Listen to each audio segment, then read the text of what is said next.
When we talk about building a strong and healthy back, there's really one movement overall that is absolutely critical to nail down and perform well, and that is this one, which is called a horizontal pull, also known as a row. And there are tons of different rowing variations, but I was always taught to prevent injury and get the most bang for your buck out of a strengthening exercise. Literally everybody needs to learn how to perform a strict single arm dumbbell row.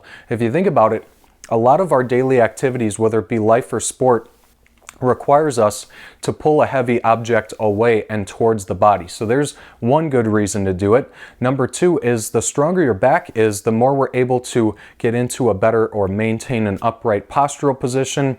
Honestly, our shoulders function better, and so does the low back or lumbar spine. Okay, and last but not least, when we do a horizontal rowing motion, you're engaging not one but both of the biggest and strongest muscles of the back. One of them is the trapezius, or traps for short, starts at the spine, kind of wraps around the body there.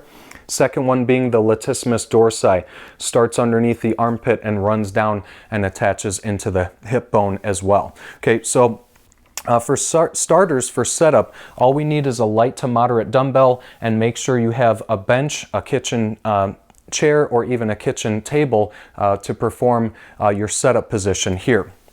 All right, now I used to show this with my right hand being in the dumbbell, left hand forward, and then that same leg with the row is going to be back. And you could even perform that with the opposite knee up on the bench. But what happens when you're in that split stance, one of your hip bones is up and the other one is down, and that's going to eat into the lumbar spine or low back. Okay, now although you would think you're going to do the same amount of sets and reps both sides, the movement quality from your dominant to the non-dominant side is generally not nearly as good. So you want to make sure that you do set up in a parallel stance and then bend over at the bench. Okay, so parallel stance could be feet shoulder width apart. I like a little bit more narrow. Bending over at the waist, one hand is on the bench and in the midline of the body. Now look at me from the side. My shoulders should be higher than the hips. If my shoulders were lower than the hips, I end up with that increased lumbar or low back arch right there. And again, we've got to make sure that we are preventing some of these injuries that are super common.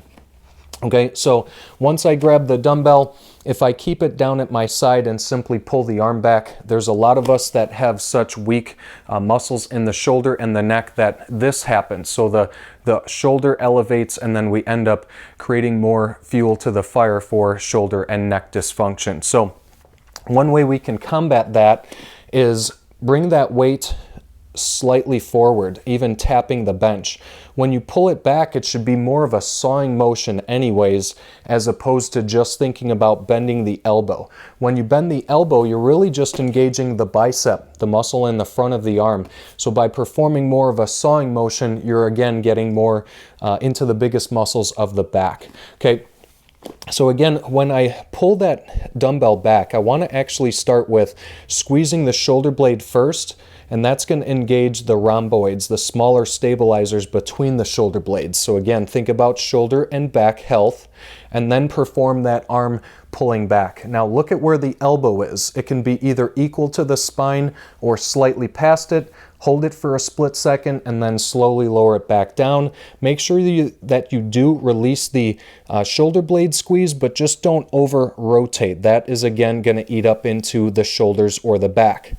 So squeeze the shoulder blade, pull the arm back, pause for a split second, slowly lower, undo the squeeze, and rinse and repeat. Squeeze, row, pause, slowly back down, undo the row, and then place it back on the bench and rinse and repeat for the same amount of sets and repetitions on the other side.